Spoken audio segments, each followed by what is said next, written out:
Friends, फिल्मी army के एक नए वीडियो में आपका फिर से स्वागत है। तो आज हम लोग चलेंगे सालार जंग म्यूज़ियम देखने के लिए। इसे आप लोगों ने इतिहास की किताबों में पढ़ा होगा। हैदराबाद में स्थित ये सालार जंग म्यूज़ियम बहुत बड़ा है और अपने आप में एक बहुत बड़ा इतिहास समेटे हुए है। तो चलिए एक्सप्लोर करते हैं सालार जंग म्यूज़ियम को। तो फ्रेंड्स, आप लोग देख सकते हैं कि हम लोग सालार जंग म्यूज़ियम के पास आ चुके हैं और ये पीछे आप देख सकते हैं यही सालार जंग म्यूज़ियम है। और टिकट मैंने ले लिया है, मैं आपको टिकट दिखा देता हूँ। 50 रुपये की टिकट है यहाँ पे, ये रहा वो टिकट। और ये 50 रुपये की एक टिकट और है जिससे आप फोटोग्राफी कर सकते हैं। अगर आप फोटोग्राफी नहीं करना चाहते तो आपको अपना फ़ोन लॉकर में जमा करवाना पड़ेगा। तो मैंने सोचा कि अगर मैं जा रहा हूँ तो आपको मैं अंदर के नज़ारे ज़रूर दिखाऊंगा, इसलिए मैं इसका फ़ोटोग्राफी करने के लिए भी टिकट ले लिया है जिसका दाम है 50 रुपये। तो चलिए एक्सप्लोर करते हैं सालार जंग म्यूज़ियम को। ये है सालार जंग म्यूज़ियम के बिल्डिंग का बाहरी परिसर, जहाँ पर कुछ पर्यटक और कुछ ऑटो वाले खड़े हैं। शाम का टाइम है, क्लोजिंग टाइम है 5 बजे, तो 4 बज चुके हैं। बस मेरे पास 1 घंटा है देखने के लिए, तो चलिए देखते हैं। और ये है सालार जंग म्यूज़ियम के अंदर का परिसर। सालार जंग म्यूज़ियम 3 मंजिला बिल्डिंग में स्थित है, जिसे आप देख सकते हैं। इसे बोलते हैं स्केप कैरिंग यूनिट, जिसे म्यूज़ियम बिल्डिंग के बाहर में शो पीस में रखा गया है। आप देख सकते हैं अंदर घुसते ही एक बड़े से झूमर ने हमारा स्वागत किया। चलिए एंट्रेंस के बाद एंट्री। और ये है मुख्य प्रवेश द्वार, जहाँ से अंदर आप दीर्घाओं को देख सकते हैं। ये है इंडियन ब्रॉन्ज गैलरी, जहाँ पर हर सदी में बने कांस्य धातु की प्रतिमाओं को बड़े ही प्यार से सहेज कर रखा गया है। आप देख सकते हैं। तो फ्रेंड्स, इधर जितने भी आपको कलाकृतियाँ दिखाई देंगी वो ब्रॉन्ज की बनाई हुई है। ये भगवान विष्णु के विभिन्न रूपों की मूर्तियां हैं, जो कि अलग अलग काल में बनाई गई थी। इन मूर्तियों की बनावट देखिए, ये अलग अलग काल में बनाई गई हैं, लेकिन ऐसा लगता है कि एक ही मूर्तिकार ने इन्हें बनाया हो। और ये हैं विश्व प्रसिद्ध नटराज की मूर्तियां, जिसे 14वीं शताब्दी और 20वीं शताब्दी में बनाया गया था। हर हर महादेव। बाकी कांस्य गैलरी की जानकारी आप यहाँ से पढ़ के भी ले सकते हैं। और अगला सेक्शन है वुड्स गैलरी। इस सेक्शन में फ्रेंड्स आपको वुड्स की कलाकृतियाँ दिख जाएंगी हर सदी की। जैसे कि आप मेरे पीछे देख सकते हैं, बहुत सारे लकड़ी की कलाकृतियाँ हैं। जैसे आप इस राधा कृष्ण की मूर्ति को देख सकते हैं, जिसे चंदन की लकड़ी से 20वीं सदी में बनाया गया था। फ्रेंड्स, जैसा कि मैं देख पा रहा हूँ, आप भी देख सकते हैं कि उस सदी में 18वीं शताब्दी में या फिर 19वीं शताब्दी में लोग ऐसी कुर्सियों का प्रयोग करते थे जो कि लकड़ी से बनी हुई है। आप देख सकते हैं देखने में कितना भव्य लग रहा है। और अगले नंबर पे आता है भारतीय मूर्ति कला दीर्घा। भारतीय मूर्ति कला का इतिहास अत्यंत प्राचीन रहा है।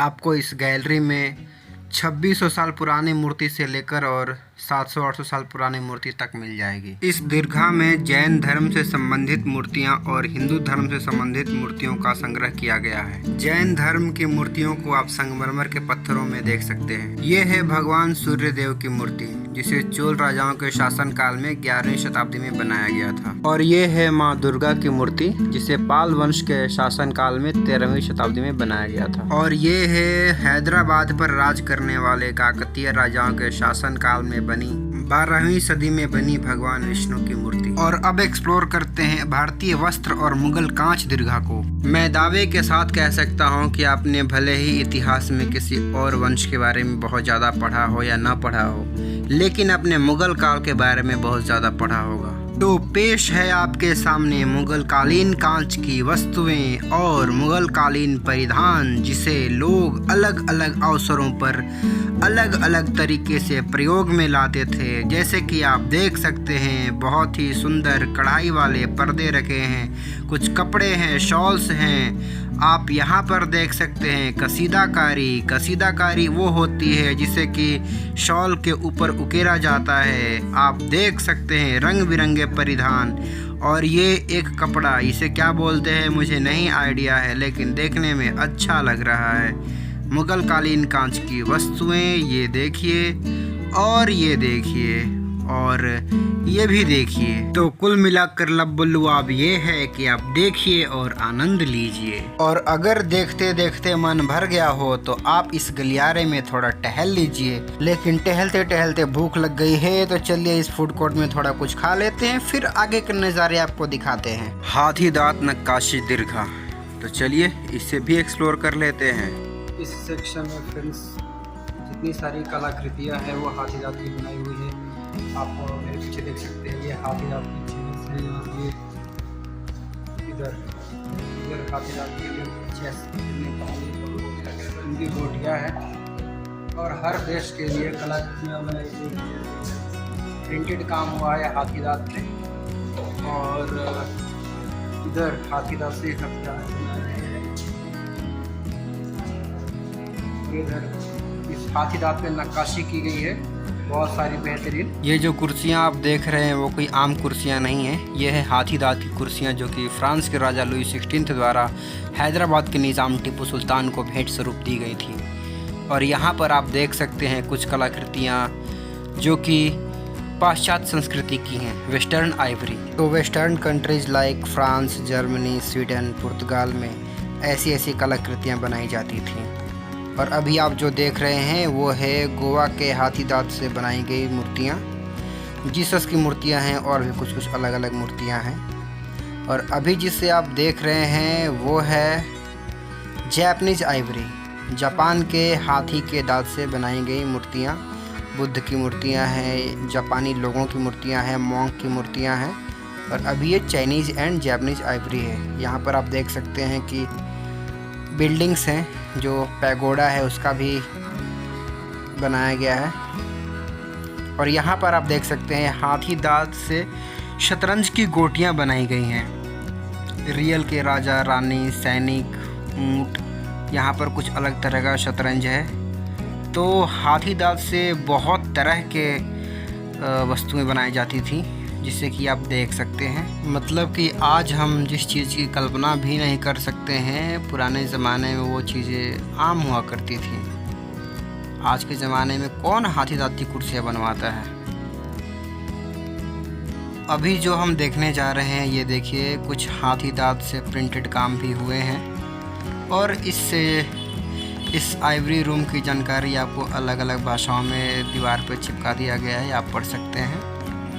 यहाँ पर आप कुछ भगवान की मूर्तियाँ देख सकते हैं, देवी देवताओं की मूर्तियाँ जो कि हाथी दांत पर उकेरी गई हैं। आइवरी गैलरी, आप वीडियो पॉज करके इसे पढ़ सकते हैं तो आपको बहुत सारी जानकारी मिल जाएगी इस आइवरी रूम के बारे में। और ये देखिए मुग़ल कालीन हाथी दांत पर कैसे कैसे नक्काशी करके किन किन मूर्तियों को बनाया जाता था।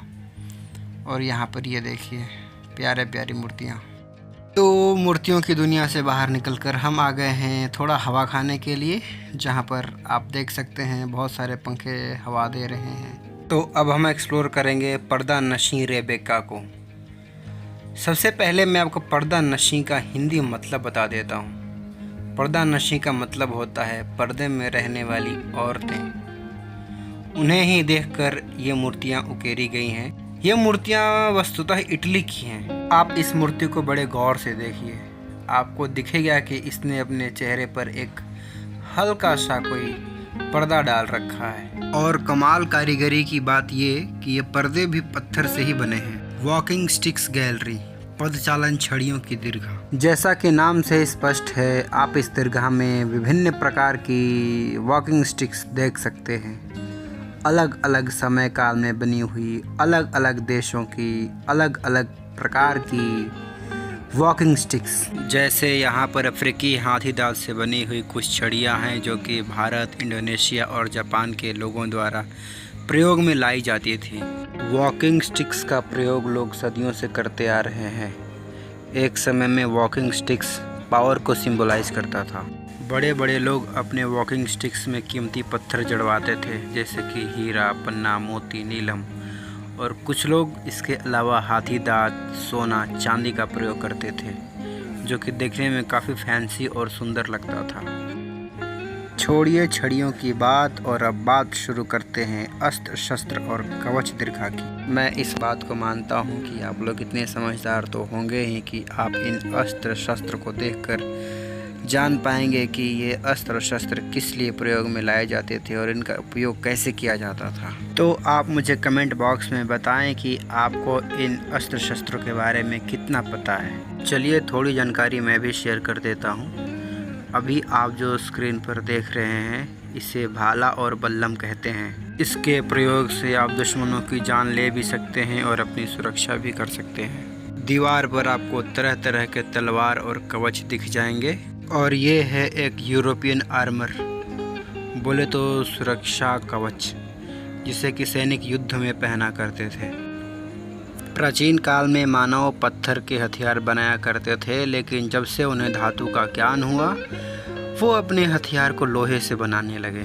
आप देख सकते हैं दीवार पर कितने ही प्रकार के अस्त्र और शस्त्र रखे हुए हैं। छुरे, भाले, बल्लम, बंदूकें, बहुत सारे अस्त्र और शस्त्र रखे हुए हैं। यहाँ राजस्थान के खंडा और सिरोही तलवारें भी हैं और नेपाल की खुखरी भी है। और ये है लव SJM स्कल्पचर, जहाँ पर आप फोटो खिंचा सकते हैं। और अब हमारे सामने है मेटल वेयर गैलरी, बोले तो धातु बर्तन दीर्घा। इस दीर्घा में फ्रेंड्स हम लोग देश विदेश के अलग अलग समय काल में प्रयोग होने वाले धातु के बर्तनों की जानकारी लेंगे। आपको पूरा दीर्घा खाली दिख रहा होगा क्योंकि अमूमन लोग इतिहास में दिलचस्पी कम रखते हैं। आप इस सुराही को देखिए।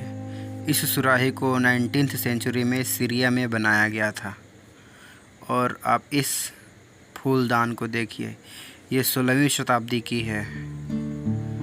इस सुराही को देखिए, ये 19वीं सेंचुरी की है जो कि पर्सिया में बनी थी। और ये भिखारी का कटोरा है जो कि 19वीं सदी का है। तो यहाँ पर आपको विभिन्न प्रकार के नक्काशीदार वस्तुएं दिख जाएंगी जो कि धातु से बनी हुई हैं, जैसे कि थाली हो गया, कटोरा हो गया, हवन सामग्री रखने के लिए बर्तन हो गया, ढक्कनदार कटोरा हो गया। इसे देखिए, ये है हवन सामग्री रखने के लिए बर्तन, जिसे कि 19वीं सेंचुरी में बनाया गया था। ये है लटका हुआ चिराग, जिसे कि महलों के अंदर और महलों के बाहर रोशनी के लिए जलाया जाता था। लेकिन एक बात याद रखिए, हर लटकने वाली चीज़ चिराग नहीं होती है। यहाँ पर इतनी सारी वस्तुएं रखी गई हैं कि जिसका मुझे अंदाज़ा नहीं है। मुझे इनका नाम भी नहीं पता है और मैं अगर एक एक नाम पढ़ के आपको सुनाने लगूं तो समय बहुत चला जाएगा। तो जितना हो सकता है मैं आपको बताने की कोशिश कर रहा हूं। जैसे कि यह है चाय पॉट, 19वीं शताब्दी में रूस में प्रयोग में लाई जाती थी। यहाँ पर धातु के बर्तन के साथ साथ सजावट का सामान भी है और कुछ खिलौने भी हैं, जिसे कि आप देख सकते हैं। ये हैदराबाद तेलंगाना में बना हुआ है 19वीं सदी में। स्क्रीन पर दिख रहे बर्तन को रूसी शाही परिवार द्वारा 19वीं सेंचुरी में प्रयोग में लाया जाता था, जैसे कि चम्मच हो गया, कटोरियाँ हो गई, डिब्बियाँ हो गई। और अब हमारे सामने है इंडियन मॉडर्न पेंटिंग गैलरी। तो चलिए मॉडर्न इंडिया के पेंटिंग्स को भी एक्सप्लोर कर लेते हैं। वैसे ये देखने में बहुत ही छोटा गैलरी प्रतीत होता है। और अभी आपके सामने है इंडियन मिनिएचर पेंटिंग्स गैलरी। इस गैलरी में आप विभिन्न प्रकार के मिनिएचर्स को देख सकते हैं, जो कि पुराने ज़माने में चित्रकार लोग राजा को खुश करने के लिए उनका बढ़िया से बढ़िया चित्र बनाया करते थे। आप देख सकते हैं यहाँ भी एक चित्र बना हुआ है जो कि पेंटिंग है, शाह बुरहान की पेंटिंग है, 19वीं सेंचुरी में बनी हुई है। इस वीडियो में हमने एक्सप्लोर किया है ग्राउंड फ्लोर को। तो चलिए इस वीडियो को यहाँ पे समाप्त करते हैं, आपसे विदा लेते हैं। बाय बाय, नमस्कार।